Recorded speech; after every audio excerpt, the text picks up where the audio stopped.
Olá pessoal, tudo bom com vocês? Estamos aqui novamente, canal Repedendo, convidando você para mais esta aula. Então, fique conosco até o final deste vídeo, de certo que vai ser bênção para a sua vida. Não esqueça também de deixar o seu like e deixar o seu comentário, de compartilhar. Compartilhe nos seus grupos de WhatsApp, nas suas redes sociais, para que mais vidas sejam alcançadas pelo poder da Palavra de Deus. E queremos agradecer a todos os nossos inscritos, aqueles que têm curtido, compartilhado e comentado. Queremos agradecer de todo o nosso coração, que Deus possa abençoá-los em nome de Jesus. E também queremos agradecer a todos os nossos patrocinadores, entre eles Pinheiros Tecnologia com o nosso amigo Daniel. Procure Pinheiros Tecnologia. Lírios Recepções.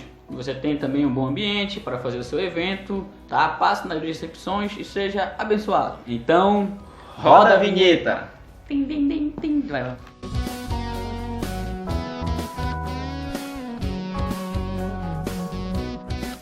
Lição de número 9, com o tema o conhecimento de Deus que conduz ao crescimento espiritual.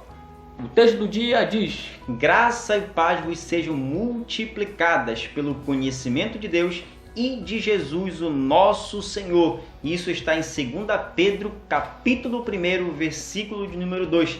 E a síntese: a fé no Senhor Jesus Cristo e o conhecimento dele, que levam ao crescimento espiritual, impulsionam os crentes a fazerem a diferença no mundo e perseverarem até o final. Bom, o nosso texto bíblico se encontra em 2 Pedro, capítulo de número 1, do versículo 2 até ao versículo de número 11.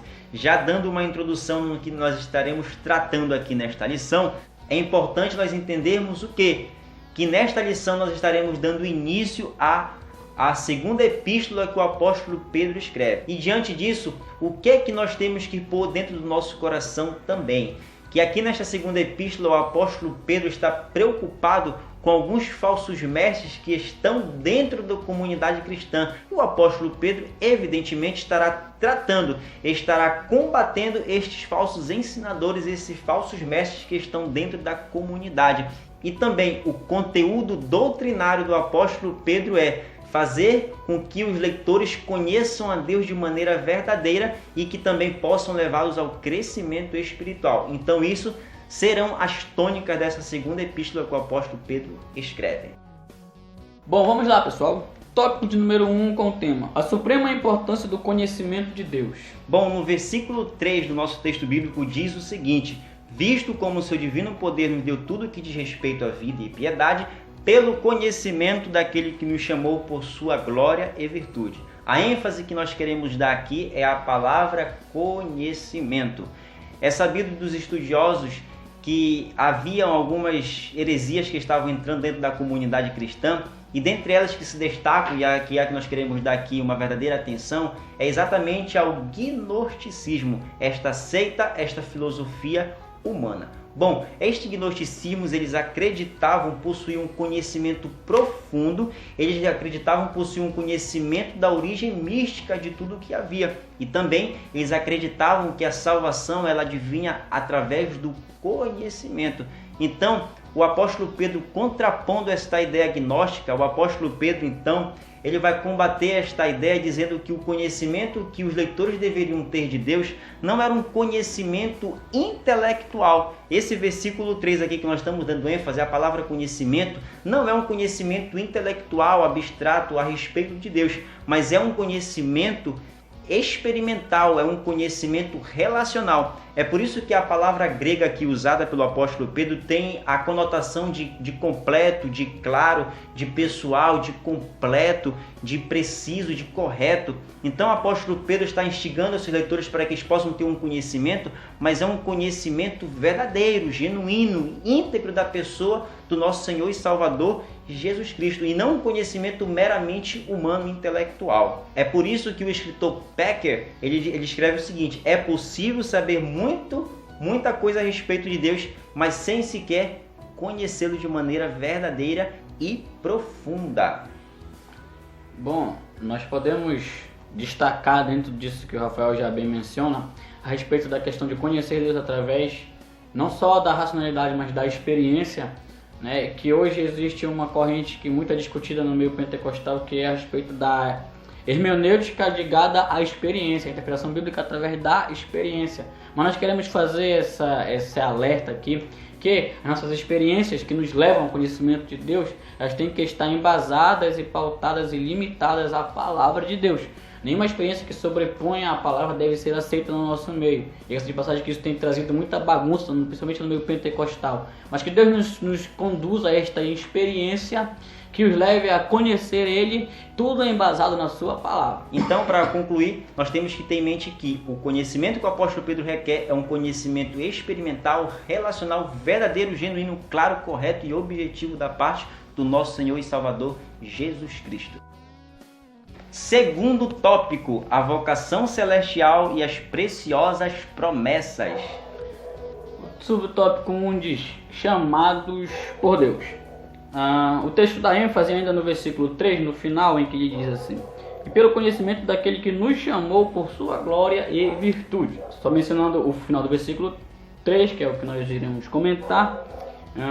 Fala dessa chamada que aponta para duas características daquele que o chamou, que é por sua glória e virtude. A glória ressalta a nobreza do ser de Deus e a virtude a sua excelência ética e moral. Enquanto a glória exalta para Deus, a excelência ela garante a duração, a força e o poder desta chamada. Então aquele que nos chamou, e diga-se de passagem, essa chamada não é elitista, exclusivista, não. É uma chamada que perpassa os limites, que talvez do nosso até entendimento. Por isso que o Valmir ele faz por destacar aqui, como nós sempre damos ênfase à nossa teologia, que é uma chamada que alcança em geral, alcança todos. Como no versículo 29 do capítulo 1 do Evangelho de João, que diz, as palavras de João: eis o Cordeiro de Deus que tira o pecado do mundo. Então, é uma chamada que alcança o mundo todo. Mencionando também o texto clássico de João 3,16, porque Deus amou o mundo. Então, este chamado ele alcança a todos. Claro que nem todos querem, nem todos chegam a esta plenitude, mas o que Deus nos está chamando para alguma coisa que é dele e que é para todos. No subtópico 2, o foco ele deixa nas promessas, e nós vamos ler o versículo 4 do texto ora lido, que diz: pelas quais nos tem dado grandíssimas e preciosas promessas. Entendeu isso? Grandíssimas e preciosas promessas, para que por elas fiqueis participantes da natureza divina. Perceba, grandíssimas e preciosas promessas, e por estas promessas sejamos participantes da natureza divina, havendo escapado da corrupção que pela concupiscência há no mundo. Perceba que o foco aqui é na promessa. E como bem menciona o Valmir Nascimento, nós temos o crente, ele vive por promessa. E essas promessas que não se limitam a uma vida de bênção, de fartura, como tem crescido o Evangelho da Prosperidade, que muito já foi mencionado em lições até mesmo passadas. Mas essa promessa ela não está ligada com isso aqui, mas sim a uma vida de comunhão, de intimidade com Deus. Essas grandiosas e preciosas promessas, ela aponta para Deus. Grandioso é para Deus, de quem prometeu, que é infinitamente grande, soberano, enfim. E preciosas, que é para nós, que elas são de muito valor. Então Deus nos chama a receber as suas promessas e tomarmos, guardarmos elas com firmeza, porque são preciosas, são valiosas. Então é também uma exortação a nós a levarmos uma vida com mais vigilância diante de Deus. E para concluir o pensamento que já fora dito, essas promessas que não se limitam a coisas aqui na terra, mas em uma íntima compaixão com Deus. Como é maravilhoso nós pensarmos que a Bíblia garante a nossa salvação estando nós em Cristo Jesus, como bem escreve João na sua primeira epístola, capítulo de número 2, versículo 25, e também em Apocalipse, em outros textos, em que essa promessa, talvez eu possa mencionar João 14, que fala de Deus partir, de Jesus ir e estar preparando um lugar para nos levar a Ele. Estas são as promessas que devem nos mover. Então, isso nos faz pensar em viver hoje em uma íntima comunhão com Cristo através das suas promessas que são garantidas nele. Verdade. Complementando o que o Leonardo falou, é interessante nós vermos que, falando de preciosas e muito grandes promessas, o nosso comentarista ele escreve o seguinte: mas as promessas do Evangelho não dizem respeito somente aos eventos escatológicos, elas também se referem às bênçãos espirituais decorrentes da nova vida em Cristo, principalmente a participação da natureza divina. Então nós temos em mente também que as bênçãos, as promessas que nos dizem respeito da parte do Senhor para as nossas vidas, não é tão somente promessas a respeito de eventos escatológicos, mas também de bênçãos e de promessas aqui nesta terra enquanto nós vivemos. Tópico de número 3, com o tema a fé crescente e frutífera. Primeiro subtópico, crescer requer diligência. Nós queremos fazer a leitura do versículo de número 5 do nosso texto bíblico, que diz o seguinte: por isso mesmo vós, reunindo toda a vossa diligência, associai com a vossa fé a virtude, com a virtude o conhecimento. Embora a vida cristã ela seja o resultado da graça de Deus, não somos isentados da nossa responsabilidade humana. É verdade, não é só porque nós estamos debaixo da graça, não significa que nós não temos responsabilidades para com a nossa vida cristã. É necessário, portanto, um equilíbrio. É necessário que venhamos agarrar a graça e, a partir disso, nós possamos vencer e crescer continuamente na presença do nosso Senhor e Salvador Jesus Cristo. É por isso que o comentarista ele complementa da seguinte maneira: a vida cristã requer disciplina e empenho permanente cooperando com o Senhor. E isso deixa bastante evidente em Filipenses capítulo de número 2, versículo de número 12 e 13, em que o apóstolo Paulo diz que nós devemos desenvolver a nossa salvação com temor e tremor. Então aqui há uma responsabilidade que pesa sobre as nossas vidas de nós buscarmos e crescermos diante do Senhor. Mas a pergunta que fica: de que maneira eu farei isso? De que maneira eu estarei tomando a minha responsabilidade? O apóstolo Pedro, nos versículos que se seguem aqui desse texto bíblico, o apóstolo Pedro ele responde dizendo o seguinte: que acrescentando a nossa fé significa que nós devemos tomar providências, isso é, devemos nos esforçar continuamente para agregar virtudes sobre a nossa fé. E é por isso que o apóstolo Pedro diz o seguinte: que associado à nossa fé, nós devemos agregar a virtude. E a virtude nós devemos agregar a ciência. E assim a temperança. E depois a paciência. E depois a piedade e amor fraternal. E por último a caridade. Ou melhor dizendo, ao amor ágape, que significa o amor perfeito de Deus sobre as nossas vidas. Ao desenvolver as virtudes, como já bem mencionou o Rafael, nós saímos dessa esterilidade e passamos a ser frutíferos. Saímos daquilo que a gente chama de um crente nominal, que é aquele que está na igreja, que vai para a igreja, mas que não dá frutos. E é interessante dizer que, segundo Jesus fala em Mateus capítulo 7, versículo 21, pelos seus frutos os conhecereis. Então nós somos conhecidos pelos nossos frutos. Então sem fruto fica difícil de ver um cristão. Então o crente que não possui essas virtudes, que não desenvolve essa virtude, ele fica difícil de ser conhecido como cristão. Ele passa a ser alguém estéril, estagnado espiritualmente. Por isso que o apóstolo Pedro ele deixa essa exortação. No versículo de número 9, ele diz: pois aquele em que não há estas coisas é cego, nada vendo ao longe, havendo-se esquecido da purificação dos seus antigos pecados. Ele deixa uma exortação aqui: havendo-se esquecido da purificação dos seus antigos pecados.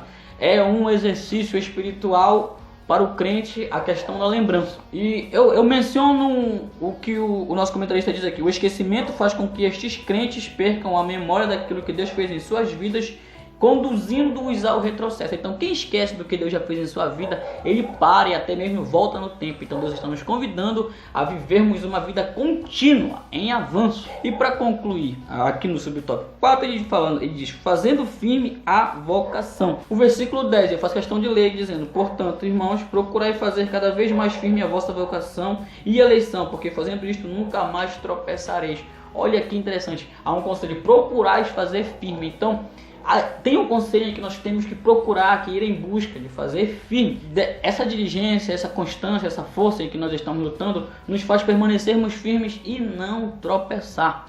Existe essa possibilidade, nós temos que dar ênfase a isso, de nós tropeçarmos. E isso mostra, Pedro ele nos dá a entender que existe uma cooperação nossa. Então quando nós nos mantermos firmes, segundo o texto ora mencionado, nós continuamos no caminho da eleição, mas se nós tropeçarmos, nós podemos sair. Fica o conselho do apóstolo Paulo: firmeza e continuidade. Então, essa fidelidade e permanência contínua nele faz com que nós cheguemos até o final da caminhada.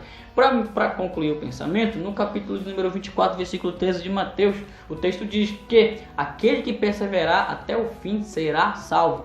Então Deus nos chama a vivermos uma vida de constância, de perseverança, de firmeza nele, porque o céu nos aguarda. E não podemos também esquecer, e também queremos fazer menção, de Chiquinho Sorvete, que também tem nos patrocinado e tem nos apoiado de maneira grandiosa nesse projeto Canal EBD Núcleo. Então queremos aí deixar Chiquinho Sorvetes. Então, o que é que tem que ficar claro em nossa mente desta lição é o seguinte, que o conhecimento que o apóstolo Pedro deixa claro para os seus leitores não é um conhecimento intelectual, racional, mas é um conhecimento correto, verdadeiro, justo a respeito do nosso Senhor e Salvador Jesus Cristo. E também não podemos perder de vista que o apóstolo Pedro ele coloca de maneira lógica algumas virtudes que começam com fé e terminam com o amor ágape, e também não podemos perder de vista que é necessário e importante que nós venhamos lutar, venhamos trabalhar e venhamos sempre nos empenhar, porque sobre as nossas vidas pesa uma grande responsabilidade, pois a graça também age juntamente conosco, nos cooperando e nos ajudando a vencermos as lutas do dia a dia. Bom pessoal, essa foi a nossa lição de hoje. Queremos já agradecer a você que ficou até o final deste vídeo. Não se esqueça novamente de deixar o seu like, o seu comentário, de compartilhar, para que mais vidas sejam alcançadas. Então, não se esqueça que está chegando o nosso aniversário do canal EBD Núcleo, vem coisa boa para nós e você é nosso convidado desde já. Amém? É isso aí pessoal, EBD Núcleo, priorizando a palavra.